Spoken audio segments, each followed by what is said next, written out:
Check, check, check. Check, check, check, check, check, check. Check, check, check. Hello, mine's working. Microphone, is my mic on now? Yes, we are. All right, good evening, everyone, and welcome to Free. I'm Ryan. I'm the pastor and executive director here, and this is Carrie. She is the associate executive director here. Good to be with you all on this Saturday night, and it is our first night live streaming the 5 o'clock service, so welcome to all of you joining us online. Man, I haven't even jumped online yet to see. Hopefully you all remembered, but it will be on YouTube and Facebook, and soon it'll be on the Phoenix app as well. Yeah, that's correct. Starting Christmas Eve. Anyway, good to be with y'all. Glad you're here. Just to give you a reminder, this is a community for addicts, loved ones of addicts, and spiritual refugees, and what we do here is break the silence of addiction while creating space for healing, recovery, and spiritual connection. And there's always one thing we don't do. You can shout it out on the count of 3. 1, 2, 3. We don't do shame. But Carrie is going to tell you about the next couple of weeks and everything we have coming up. Yes, we Loaded. got lots. This is one of the most exciting times of year around here. Just let you guys know, if you are new with us, we would love to get to know you just outside of these bags, just Outside of these bags. My goodness, friends, I can do this. Just outside of these doors, let's get you connected with a welcome bag. Inside the welcome bag, you'll find some fresh roasted wagon coffee, along with some free swag and our Connect card. And our Connect card is how you get signed up for our newsletter. You find out all of these different events that are coming up, as well who our guest storyteller is every single week. And we have so much going on right now. I'm going to kind of breeze through them all. So if you need more details, sign up for the newsletter, go onto our website or on the app or our socials, and you can get more information. And here we go. So not this Thursday, but next Thursday, we have the or is it this Thursday? It's this Thursday. My goodness. This Thursday. Okay. This coming Thursday, pay attention. So this coming Thursday is the Holidays. It's a free event. These are professional comedians. It's put on through us and the Phoenix. And what you need to go on there. You have to register. This will sell out. There will be overflow in the cafe, but even that will probably sell out. Technically won't sell out because it's free, but it will fill up. But your fill up, I guess, is probably the correct words. I can say correct words sometimes. We can do hard things. So anyway, you have to register, though. There will be a food truck. It'll be a great evening. Register, go. It'll be great. They're all professional comedians, so it's a little bit different than sober open mic. Then the following week, so I have this right now, is our Christmas party in the parking lot. This will happen on Friday. And this is going to be a completely free event as well. We're going to have Love Pop food truck out there. We're going to have fire pits. It's going to be a fun evening of lots of sugar indulgence and fellowship. It's a very, very fun night. And then the next day... Hold on, and we're collecting for that event. We're collecting warm weather items. So coats, we're going to fill up the wagon. Coats, gloves, hats, those sorts of things. Yeah. Socks, anything warm weather. We're collecting that to get to people in need. And non-perishable food. Non-perishable food items as well. Yes. Again, if we might need 2 wagons. Maybe it's time we get another wagon. All right, let's pray about it. And then the next day, on the 20th, is when we have our Christmas Eve service here. We like to do things not according to tradition, like those other people. Us little defiant alcoholics like to be a little bit rebellious. So we are going to do this on Saturday the 20th. But this is an amazing service, and if you guys have not been before, it's absolutely beautiful. We light the candles. We sing Silent Night. Sarah Hornbuckle will be here singing with us. It's an extraordinary evening. Come, bring the whole family. Yeah. It's fantastic. And then the following week after that, we always do 2 rest weeks per year. So on Saturday, December 27th, we will not be here in this building. The building will be open for whatever regular meetings happen here, but we will not be here on Saturday. The cafe will be closed on Saturday. So rest, be with your families. And then I think that's all I got for you. Thanks, Okay, friends. thank you, Carrie. All right, y'all, before we get started with celebrations, that's always the way we start here at Free on a Saturday night. We're going to light some Advent candles. Where is Scott and Carrie? So there they are. So if you're a bit fuzzy, just a reminder, Advent is the 4 weeks leading up to Christmas. It's a time of preparation.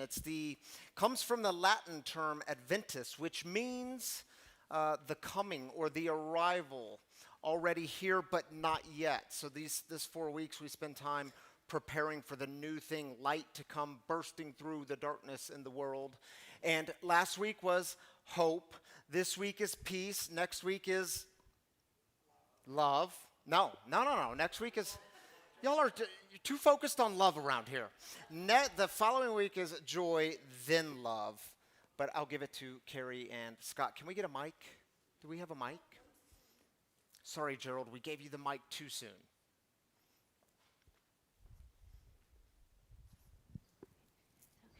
This evening, we light 2 candles, the candle of hope and the candle of peace. This candle reminds us that God came into our messy world through the form of a vulnerable baby to restore peace. We remember that Christ is the Prince of Peace, who taught us the way of surrender so that we may experience peace within and spread peace to others.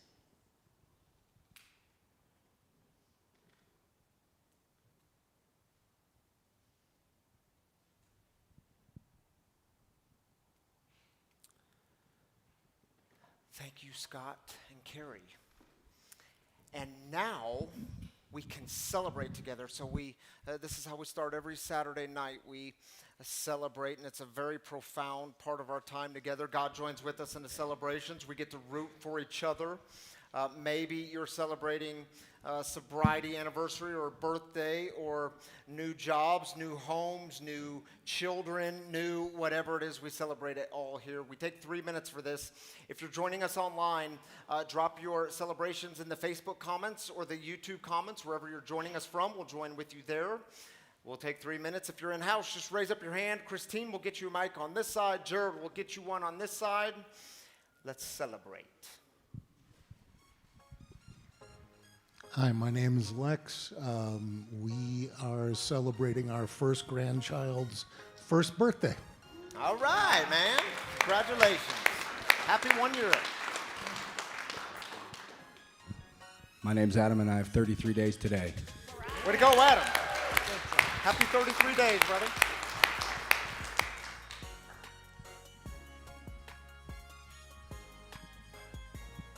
My name is Peyton. I'm an addict, and today I'm 70 days clean. 70 days clean, Peyton. Congratulations. Hi, my name is Melissa, and we're celebrating our son's 8 months sober as of 2 days ago and completing his first semester at community college. All right. Good stuff.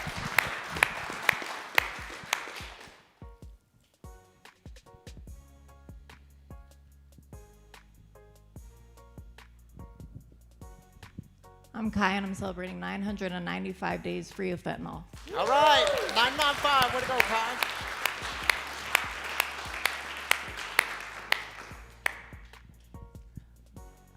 I just want to say, Kai, that is awesome because I remember when you came in here with like 1 week sober, and every week I'd come in and I'm like, oh, she's got, because I just go +7. You're way to go, girl. It is very cool. Other celebrations.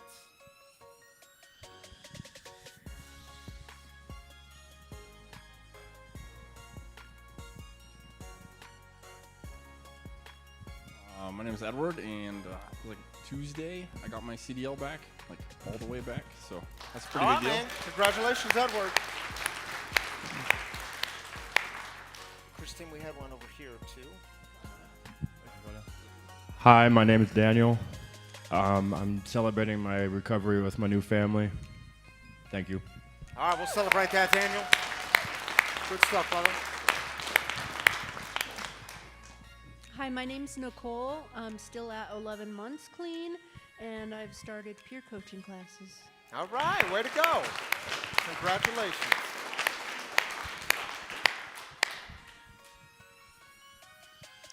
Got time for one or two more.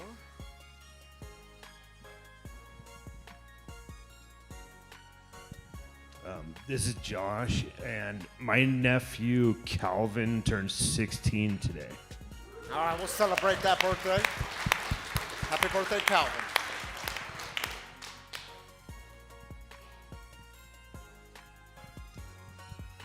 Three, two.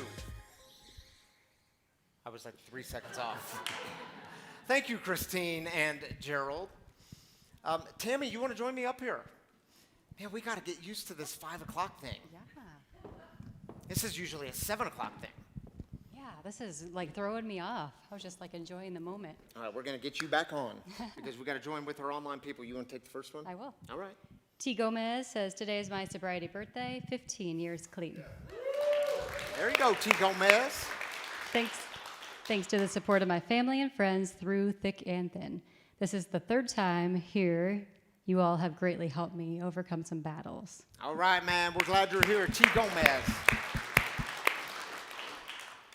Kaylin says, celebrating 1,453 days free from meth and fentanyl, no frontsies, but 1214 will be the big 4 years. Nice, Way to go, Kaylin. Kaylin. We'll celebrate that next week. Next week? I Let's don't know. see, I can't what is do today? days. Yes, Today's I the think. 6th, 7th, 8th, 9th, 10th, 11th, 12th. When does that No, fall? we got to do it the following week because that's 8 days from now. We'll be ready for it either way. It's a good thing I wasn't a mathematician. Okay, thank you, Tam, for joining me up here. All right, y'all, we're in this series called The Unexpected Gifts, the gifts we didn't expect. And this week, tonight, we'll talk about that gift of surrender.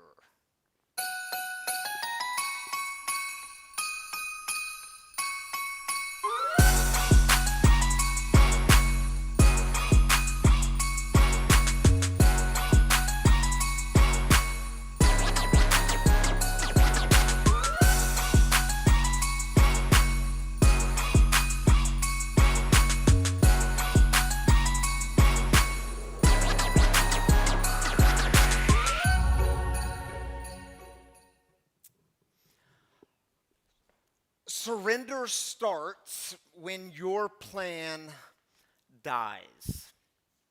Yeah, it's true. So last week, me and my boys, 9-year-old Breck and 6-year-old Bricks, we took a little 3-day boys trip to Phoenix where we just hung out and we played together. And on the second day we were there, it was one of those real active days. We were like all over the place. And I think by the end of the day, we got over 25,000 steps. So that's the kind of day it was.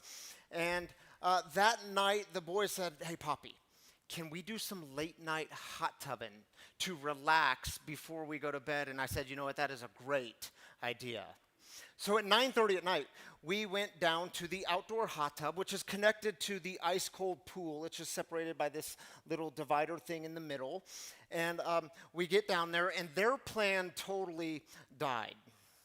Because we get down there, and little Natalie was there, 8 years old. It was her birthday, so she was filled with energy.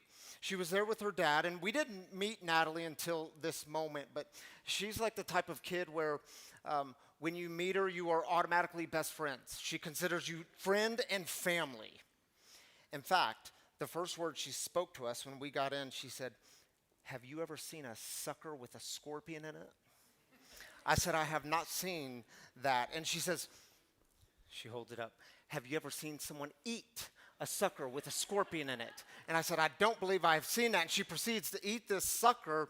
And then after that, she starts doing these belly flops from the hot tub into the ice cold pool, belly flop after belly flop.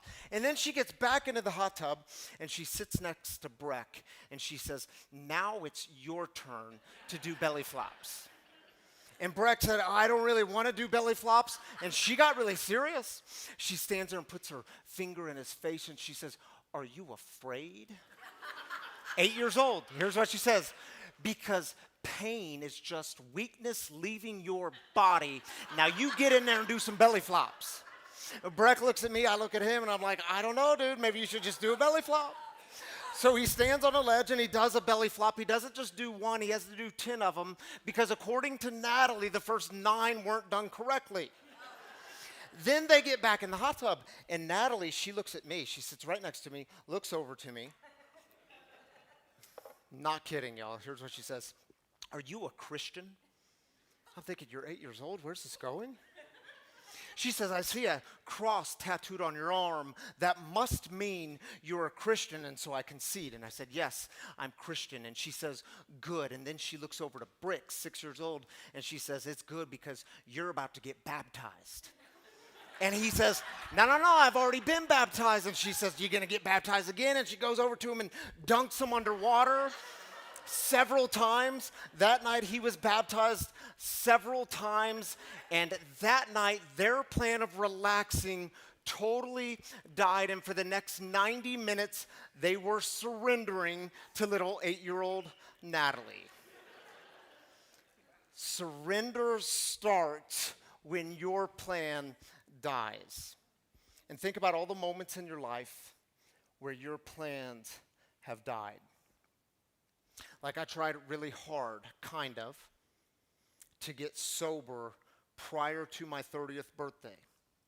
Because that would be a very digestible narrative for me. I could make sense of that. I could tell people that, yes, I messed around a lot in my 20s, I drank a lot in my 20s, but by the age of 30, I got my life together and I was sober. And so I tried to put down the drink, and it worked for a little while. It worked for a little while, and I turned at December 12th that year. I put down the drink, and then my birthday came, April 3rd. I was still sober. I stayed sober my entire 30th birthday. Then I picked back up the drink in May. Something happened. And I was right back to where I started, not being able to figure it out. Back in the cage. My plan had totally died. Oh, that's all right. When your plan dies, you just come up with a new plan. And I came up with a new plan, and I said to myself, well, come New Year's Day this year, which was 2013, New Year's Day, well, that's going to be my first day of sobriety. And I'm going to be sober all of 2013. This is my first day of sobriety because my mind tricked me. My mind told me, Ryan, you can control this thing. You can decide when you put down a drink. You can pick your sobriety date. And then alcoholism gets a voice in it. And alcoholism looks at me and says, you think you can control me? You think you can just tell me when you want to walk away? No, get back over here. You haven't seen anything yet. Oh, but I had a plan, and, well, New Year's Eve, I got good and drunk. And New Year's Day, that was going to be my first day of sobriety, and that was my plan. The problem is, well, I was hungover, and I was miserable. And by 3 p.m. that day, I was drunk yet again, and my plan died. And here's what I know about surrender. Surrender never happens when you're on top. It never happens when you have all the answers and you have it all figured out. It doesn't happen when your plans are going accordingly. Surrender starts when your plan totally dies. And I think it's why the theologian Richard Rohr, he says these words. He says, until you bottom out and come to the limits of your own fuel supply, there is no reason for you to switch to a higher octane of fuel. For that is what is happening. Why would you? You will not learn to actively draw upon a, capital letters, larger source until your usual resources are depleted and revealed as wanting. In fact, you will not even know there is a larger source, capital letters, until your own sources and resources fail you. You see, my brothers and sisters, surrender is not an idea. It is not a concept. It is the thing that happens when your plan can't save you anymore. Who's been there? Yeah, me too. So what I want to do with you for the next few minutes is I want to look at a story with you. It's the story leading up to the Christmas moment as reported in Matthew's gospel. I want to look at this story tonight through the lens of Joseph, who is Jesus' father. And then next week, you got to come back next week because then we're going to look at the story through the lens of Mary, who is Jesus' mother. Are you with me? Here's how the story goes. Matthew's Gospel, chapter 1. This is how the birth of Jesus Christ took place. When Mary, his mother, was engaged to Joseph, before they were married, she became pregnant by the Holy Spirit. And we're just going to pause there for a moment, because I can't tell you how often this happens. We just totally lose people at this part of the story. I can't tell you every year how many times it happens. People will say to me, oh, Ryan, you got to understand, I really love Christmas, but I just can't do the Christmas story from the Bible. Come on, man, a virgin birth? That is not how babies are born. And this story, it just tries to put it on the Holy Spirit, like Mary got pregnant from the Holy Spirit, and that's kind of creepy. Okay, don't let this thing keep you from entering the story. Here's what I'd say about it in just a brief moment. You don't have to read this as literal. In fact, there's good scholarship that offers other ways to read this story. You don't have to read the virgin birth as a literal virgin birth. What do I mean by that? Well, here's what we have to do. Whenever we come across these stories, in fact, I would say every story in the Bible, we have to ask the questions, why is this story being told, and why is the story being told in this way? For Matthew the storyteller, he's giving us a heads up. What is happening here? This is not a human thing. What is happening here, God is doing. Matthew's also giving us a very human experience from the perspective of Joseph and Mary, and I think it's actually beautiful. And by the way, did you know? Sorry if this bursts anyone's bubble. But in the early centuries, in the first century in the Greco-Roman world, they had the Roman Empire, and they had emperors. They were called Caesars. Every Caesar, we have history books that tell us this, every Caesar was said to be what? Born of a virgin. It's what gave them their divine status. So when Matthew is telling us this, he's saying this is a divine event. But pay attention to the rest of the story, because this king, this ruler, is so unlike any Roman emperor. This one comes in the form of a vulnerable baby, and this kingdom will not be like anything you've seen from the empire. This kingdom will be turned upside down. Are you with me? The story continues. Joseph's plan is totally falling apart. Joseph, her husband, was a righteous man, and hang on to that one. Because he didn't want to humiliate her, he decided to call off their engagement quietly. And let's pause for just one more moment. Because in the first century world of Joseph and Mary, to be engaged, this was a legal contract. It was binding in every single aspect. So when Joseph finds out Mary is pregnant, well, you can imagine what he must be thinking. Mary, you've committed some infidelity here. You weren't honest about it. You can imagine what he might be thinking. Mary, this was supposed to be a good and joyous event. It wasn't supposed to go down this way, and this was not at all in my plans. Now, in that time and that day, Joseph had two real options before him. He could publicly declare his injury, which means Mary would have been stoned to death. And if you're thinking to yourself, well, man, that just sounds so patriarchal.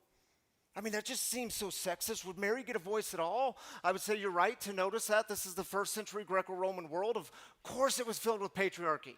Of course it was sexist. We'll get to Mary's voice next week. The second option Joseph could have done is he could have quietly divorced her, quietly walked away. And I want you to imagine for a moment Joseph's inner dialogue, the shouting match he might have been in with God. God, I don't get it, man. I did everything right. People even describe me as a righteous man. I did everything right, and I trusted you, and I was even wise. I made plans. I had a future in mind. And I just wanted a marriage and a home and a normal life, and now nothing makes sense, not even you, God. And how many of y'all know exactly what Joseph was feeling, exactly what he was going through? You say, man, I don't get it. I've been doing everything right. I've been praying and meditating and staying close to people. I've been staying close to God, and I took responsibility in my life, and I was wise. I made plans. I had a future. And maybe you did the best you could with your kids. You're still doing the best you can with your kids, and yet something happened. Or you say, man, I've loved my family, even my extended family, and I've shown up in these relationships, and I keep showing up, but something's broken now, and something happened. Or you gave your heart to that marriage. You gave your heart to that romantic relationship, and it is no more. Something happened, or there was a relapse, or that diagnosis, or you received that phone call. Something happened. You received divorce papers. Something happened, and none of this was in your plans, and now nothing makes sense, not even you, God. And the story continues. As Joseph, was thinking about this, and can we pause for just one more moment? Because see, when you get to this point in your own story, you know it's time for a bit of divine intervention.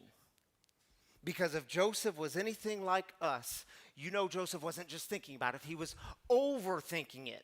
He was probably lacking peace. He was probably trying to control it.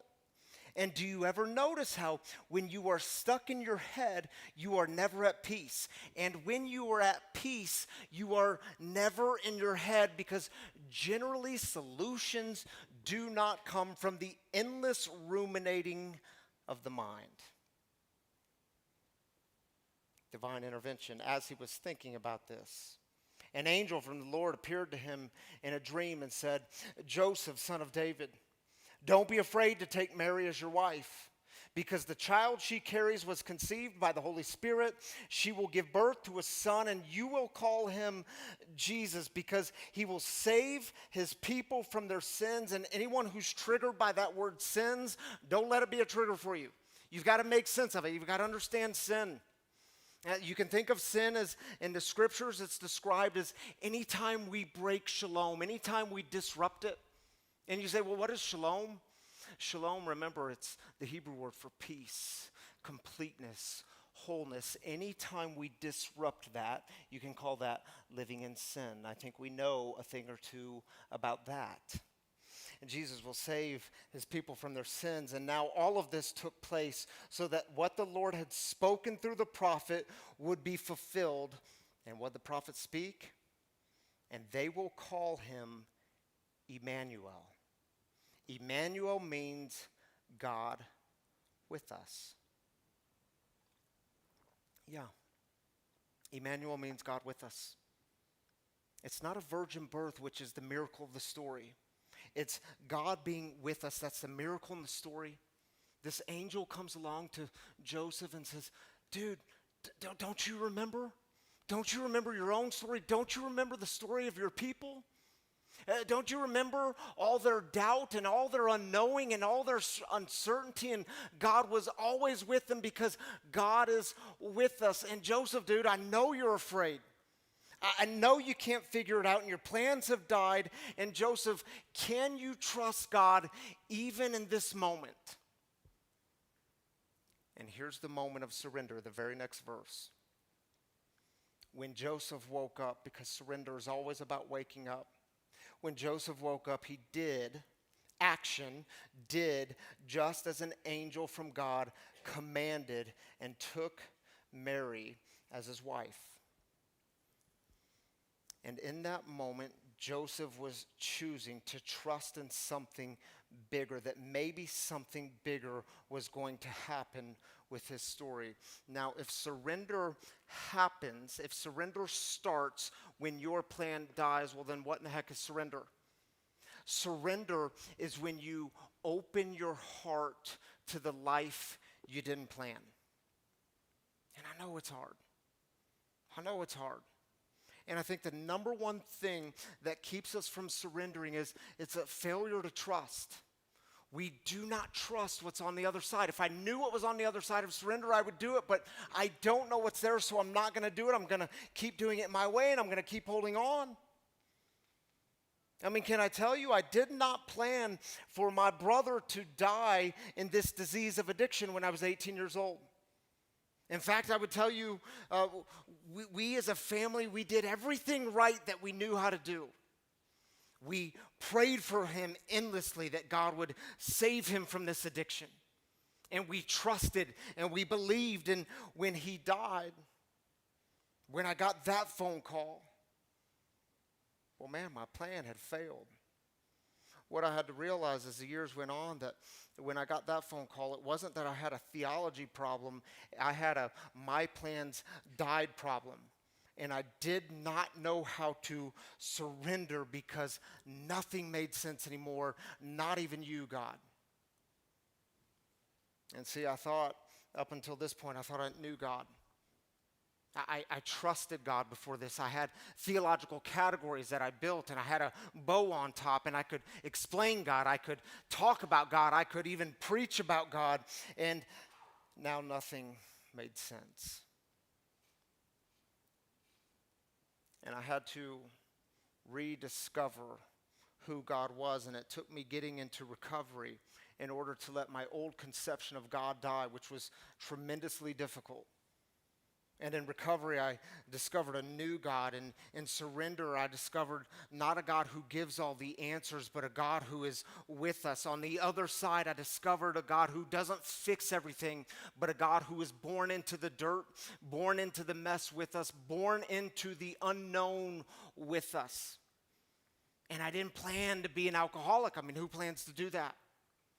In fact, I would tell you I planned the exact opposite in my life because I saw the destruction of addiction. I saw the place of death that it led to. And now you want to tell me about surrender? How do I do that?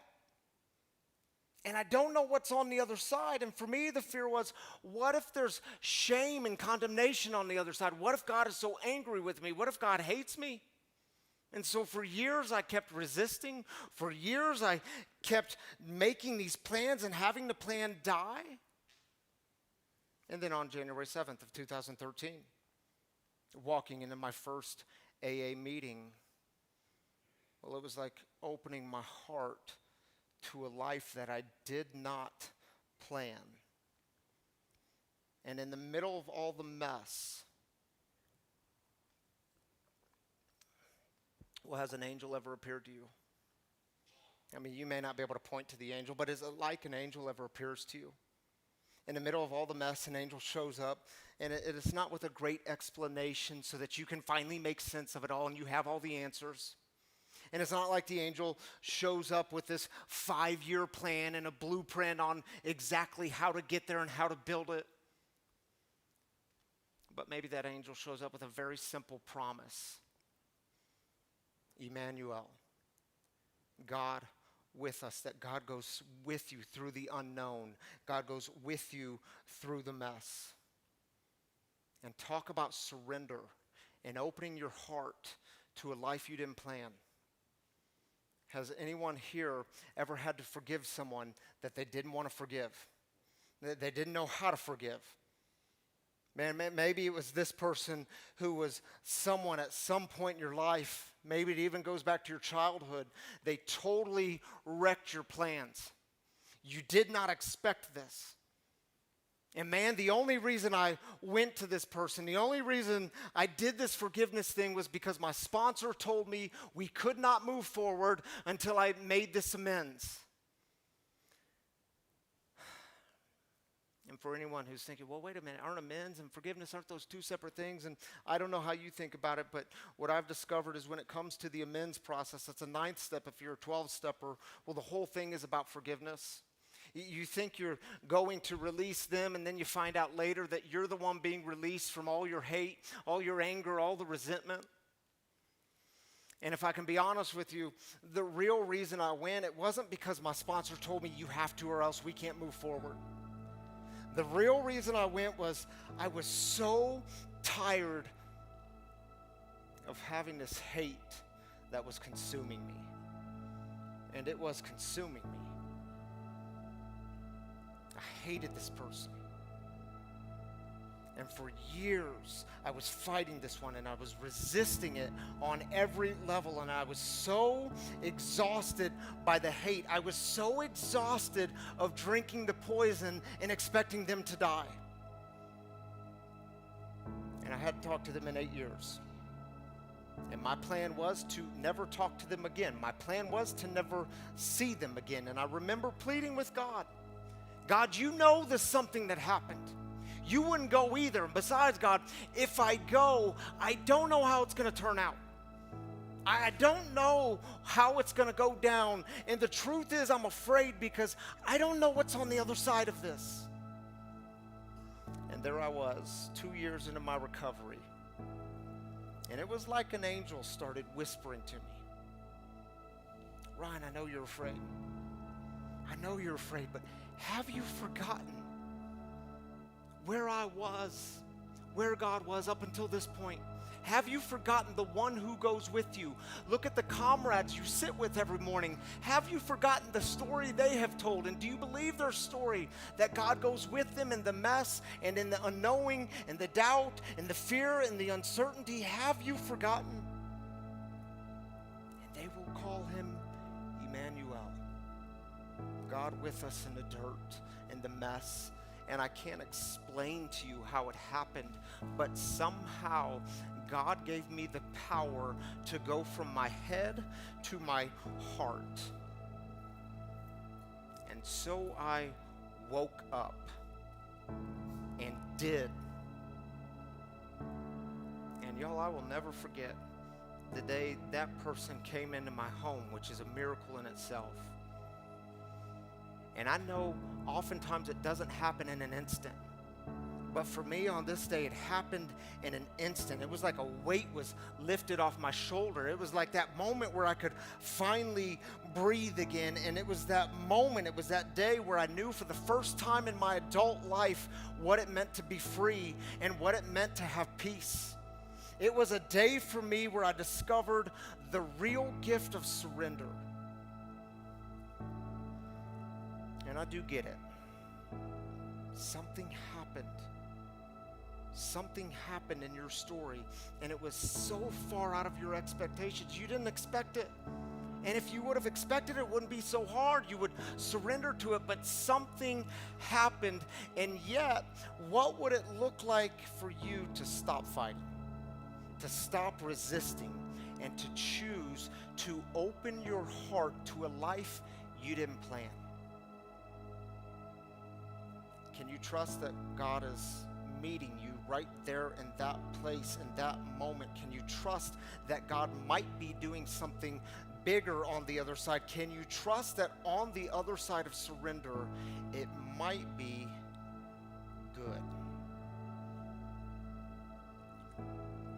When Joseph woke up, he did just as an angel from God commanded and took Mary as his wife. So here's what I'd invite you to do. We're going to hear a song together. Many of you will know this song. It's a song played during this time of year. It's called O Come, Emmanuel. This is a new version done by Skillet. And you're going to notice in the song, you might jump a little bit because there's an unexpectation. It's so unexpected. Something happens in this song. And when I heard it, I thought, man, can we play that for free? Yeah, we can play this for free. And when you see it, you'll know exactly what I'm talking about. But I listened to it and I thought, man, that's exactly how life is. That's exactly how it is. Something happens. Here's O Come, Emmanuel.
Right? Yeah. That was a lot. Um, If you guys are new with us, you should know that every single Saturday we invite a community member up into the living room to share a little of their story with us on the topic at hand. And this is absolutely by far my most favorite part of my job. Not necessarily like the lights and the microphone in front of all you guys, because that's obviously still nerve-wracking, but I get to sit with individuals and hear their extended stories, so like more than just the 15 minutes we're up here. And it really just helps remind me that we are all so much more connected and have such more of a similar story than, I don't know, at least for me, that I remember sometimes. So I am so grateful that this person has finally said yes. I had his wife up here. I keep saying a couple months ago in my concept of time, so it could have been a year ago, could have been 2 years ago, I'm not sure. But now we have her husband up here. So can you please do me a favor and please help me welcome Rick up to the living room?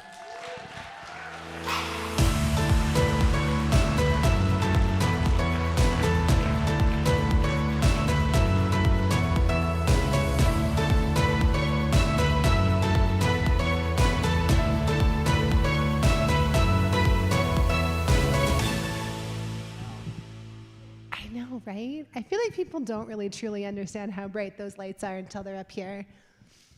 Hi, Rick. Hi. Thanks for saying yes.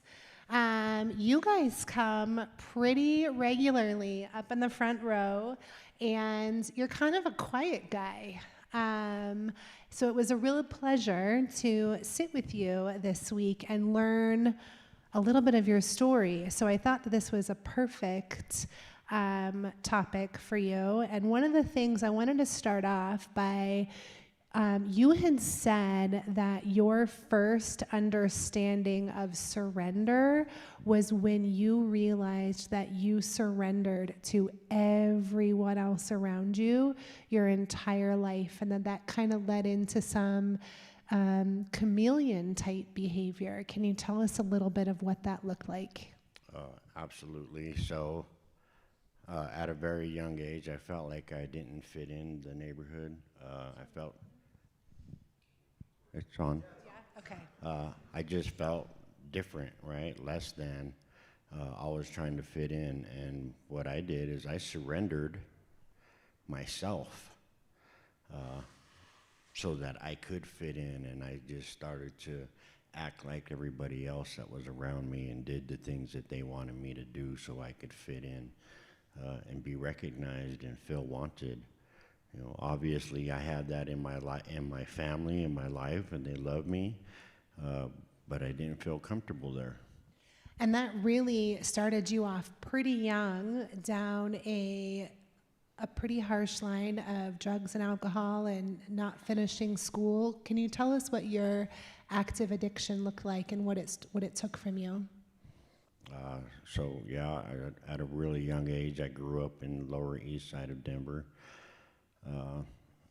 and there wasn't much to do. So, you know, we just caused trouble and was always looking.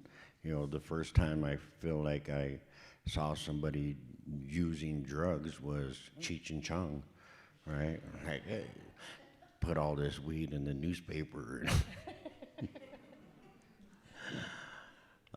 But it just progressively got worse and worse, you know, and I just started to lose more and more things. And well, and that's kind of when you said that your addiction at that point, so then you stopped, well, not stopped necessarily, but the surrender to the people around you then became the surrender to the drugs, and you found yourself kind of just in that lifestyle, and you just started to escalate not only your use, but some of the behavior associated with that. And you had actually said that you were on the path of becoming a career criminal. Can you tell us what that looked like? Yeah, definitely just hanging around with people that were up to no good. Like, I embraced that, right? Like, in order, when I surrendered my will to them, right? And so I did whatever it took to try to fit in. And at a really young age, I started to end up in juvenile detention centers. you know, and my family tried to send me to counseling to try to figure out what the problem was. And the thing that I've been able to identify now that I didn't know then is that I was adopted by my father, and that's why I had a different name, and I was a lighter skin colored, and I didn't understand that at a young age, and so I made up my own, you know, my own belief about that I was different and less than. And always searching for that belonging, right? Which I think Yes. that's something definitely this community can relate to. Right, and so, you know, I started getting convicted at a really young age, dropped out of school. I never stepped foot in the high school. And when I turned 18, they sent me to prison. They says, okay, you got it all figured out, then let's go to prison. Well, and then that was not a solid road either, right? Because you had done some time and then you came out, and then so you had kind of surrendered to the fact that this was just who you are. You were going to spend the rest of your life in incarceration, and you kind of surrendered just to that lifestyle. Whether you were in or out, you were kind of that same person, but you did come to a very pivotal or a point in that story where you knew that something had to change and you had to surrender to a new way of life. What did that look like after that long road with incarceration? Right, so I did, right? I accepted that whatever people would say about me, right? I was that kid was gonna end up in jail, right? I wasn't gonna be voted the class president or become a fireman or none of those things. And I accepted that was my destiny and that's who I was, and I lived up to that. And that caused me to spend the next 25 years of my life in prison until I got to a point where, you know, I needed to do something different. You know, rock bottom was never, the consequences that they gave me were like, what are you gonna do? Send me back to jail? You're gonna put me in prison? You're gonna put me in isolation? It didn't matter. I could adapt to that today and I could become that person, and that's who I was. I was a convict. I was a career criminal, I was a convict, I was a gangster, I was a dope fiend, and I was okay with that. I accepted that as my reality.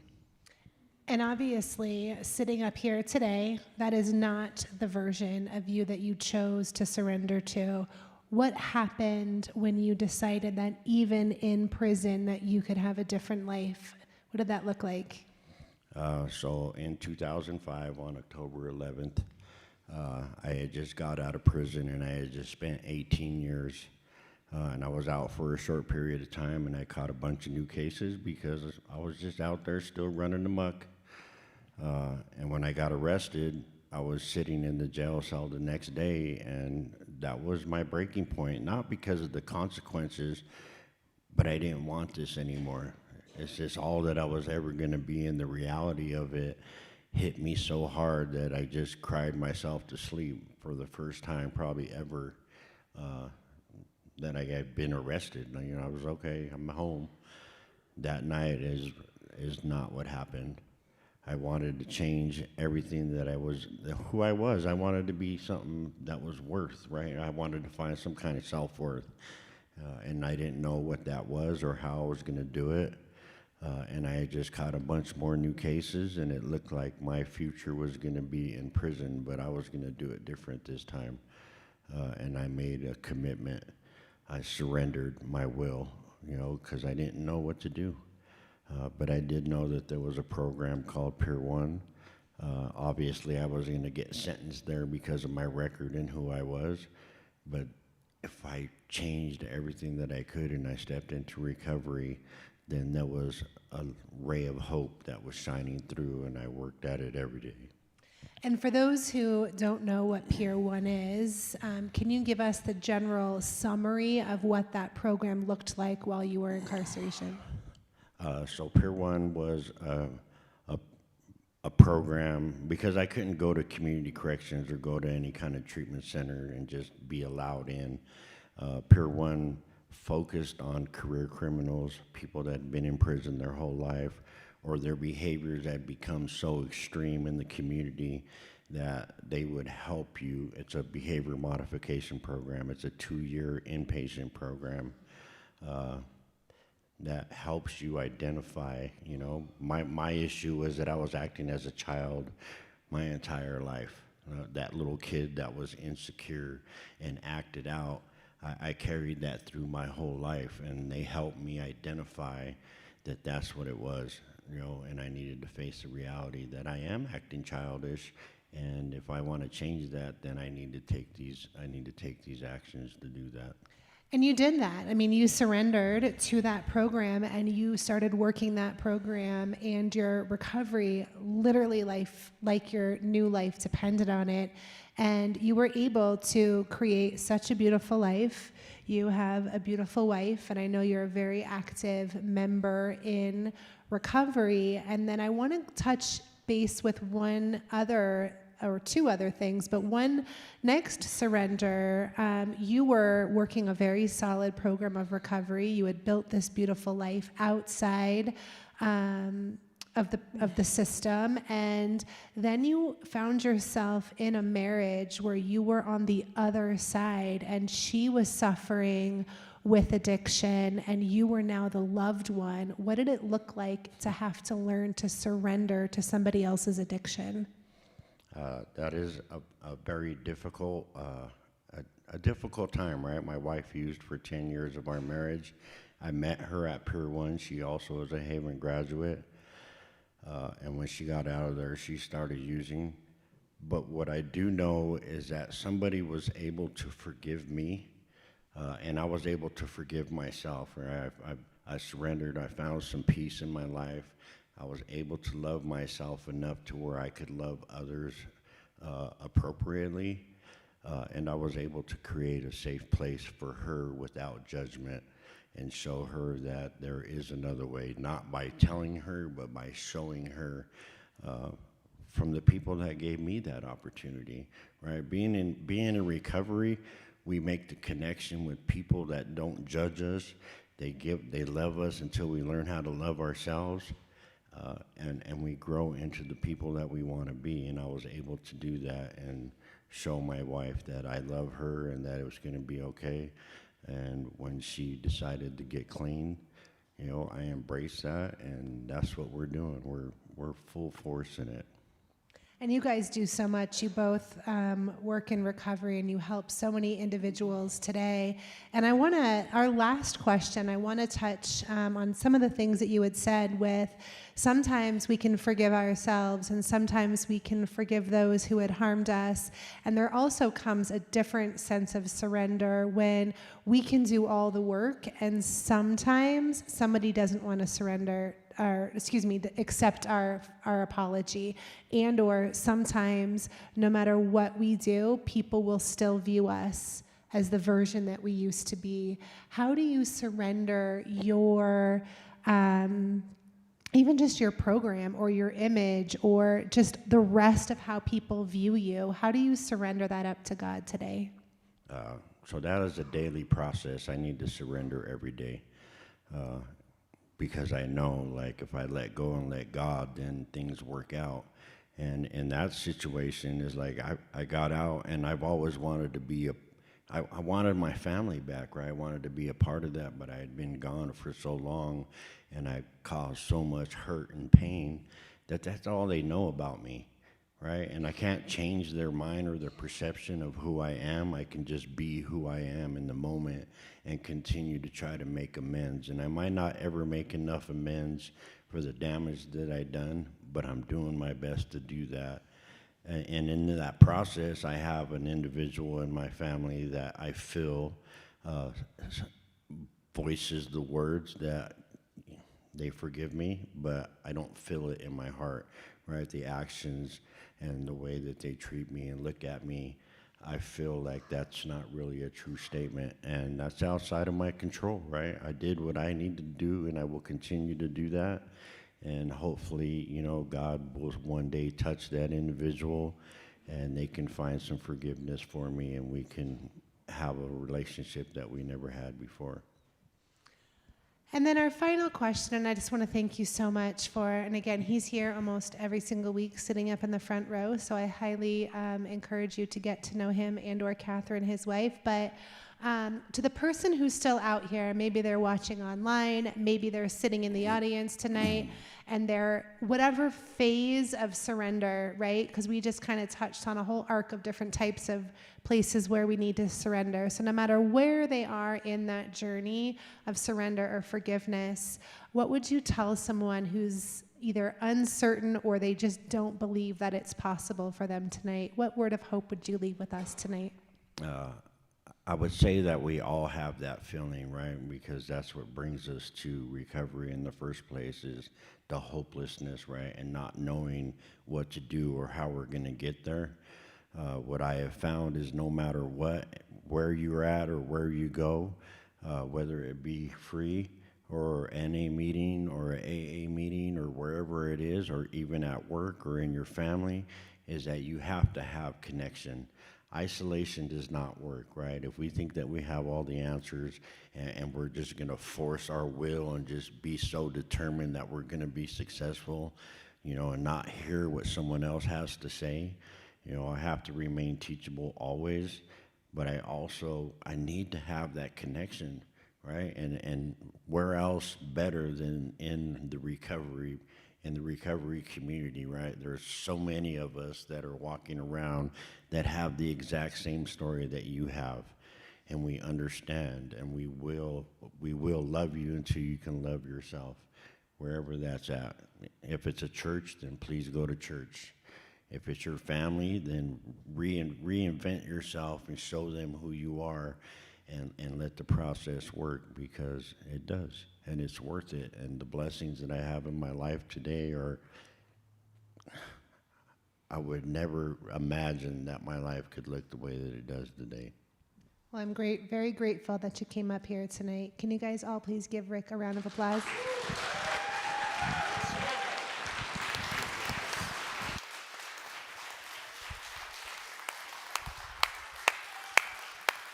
Thanks, brother. Thank you very much.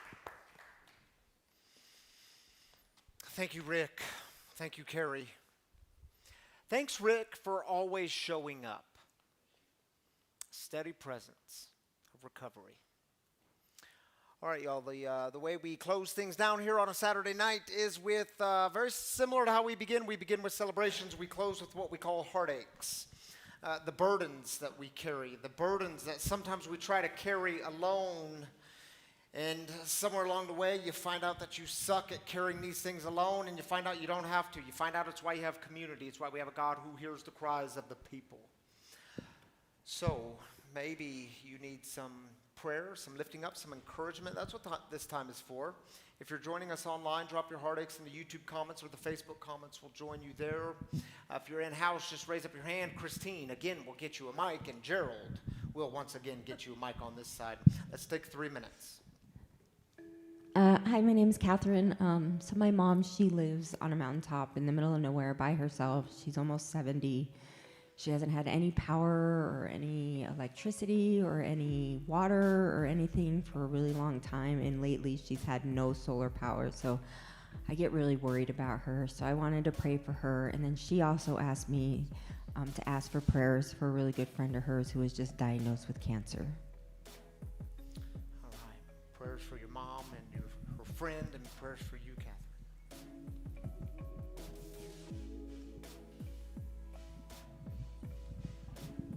My name's Eric.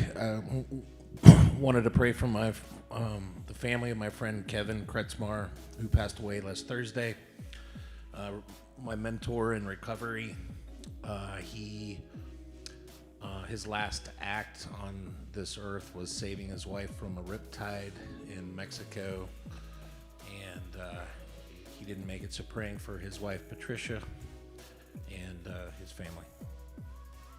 Thank you, Eric, lifting them up.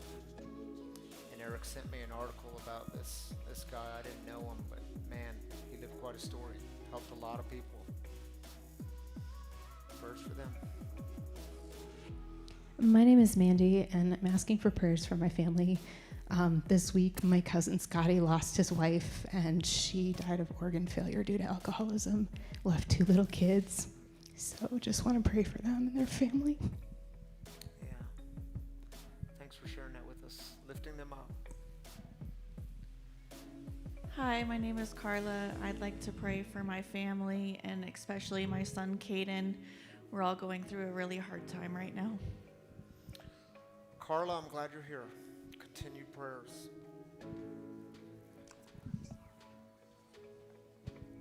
Christine, we had one in the front row.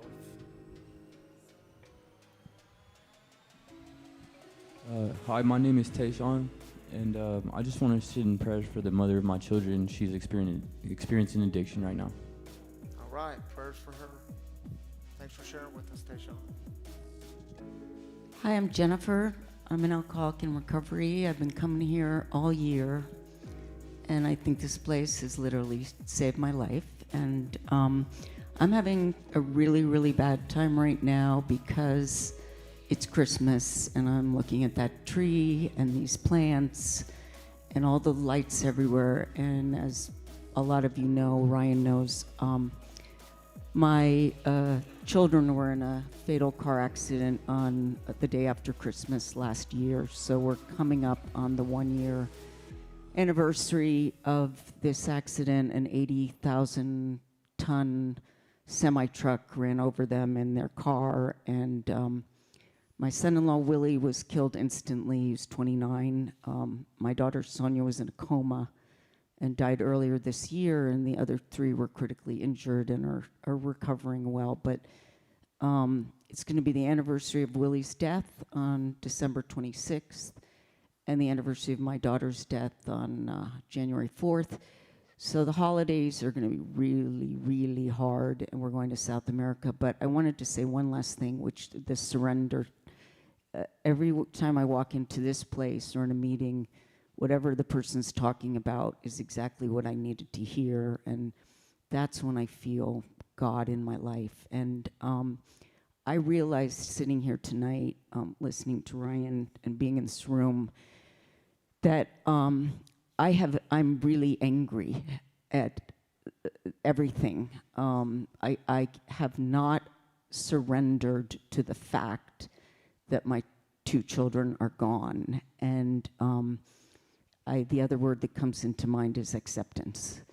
And I know, I thought surrender meant to to lower yourself, but surrender I know means to cease fighting everything and everyone. And I don't fight God about it because I don't think God did it, but I'm mad at everyone and everything else. So I walk in this place and I change, and I just want to take that with me to Ecuador and Colombia, and just, any prayers, thoughts. I know someday I'll accept this, and I also know there will be beautiful things that come from their death. So thank you for letting me share. Thank you. Thank you, Jennifer. Continued prayers during a difficult season. Hi, my name is Daniel Winters. I lost my brother. He got shot in front of the courthouse on November 16th, 23. I want everybody to pray for my family because trial's supposed to be starting on the 22nd of December. And another thing, can you guys pray for my brother David? He lost a family member. And that's what I got. Thank you. Thanks for sharing with us, Daniel. I'm glad you're here. Prayers for your family and you. Thank you. Tammy, you want to join me back up here for a moment? Because it's 5 o'clock and we get to join our online community for their heartaches.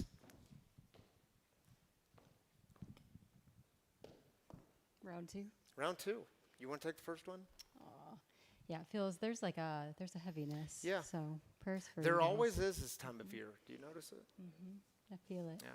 And I'm gonna give you a hug in a little bit. Clara, or is it Sierra? I need to switch places Clara. with you. Go ahead, honey. Thank you, Anything my for eyeballs. My heartache would be finding housing so I can officially leave sober living. I'm praying every day for it as I continue my search in finding me a place. Also pray for my nephew who is fighting brain cancer. Praying for you, Clara. I believe it's Adrian, says, yesterday I had to end a dear friendship, intimate relationship that has been with me for the last 10 years. It wasn't a part of my plan, but I need to let go and let God. Surrender. Adrian, prayers for you in a difficult time, the ending of a relationship, not in your plan, prayers for you. And I guess that's all we have, Tammy. Thank you for being up here. All right, y'all, if you've been impacted by the mission of breaking the silence of addiction, the mission here at Free, well, you should know we rely upon your generosity here. We are funded by you, the people. It's how we keep this thing going. If you would like to donate to Free, there's a few different ways you can do it. You can jump on your phone and download the app, Free Recovery Community. It's free to download. All of our content's on there, messages, guest storytellers. There's a giving button. You can give once, or you can set it up to be recurring, monthly or weekly, however you want to do it. We're grateful for all of it. Same thing on the website, freerecoverycommunity.com. And there's the giving kiosks for those of you in person, just outside those back doors and these front doors for cash and check, if you prefer to give that way. And the Kind kiosk, it's the one-tap system, just outside these doors on the right. One tap makes it very simple and clean and easy. And let me say this, y'all.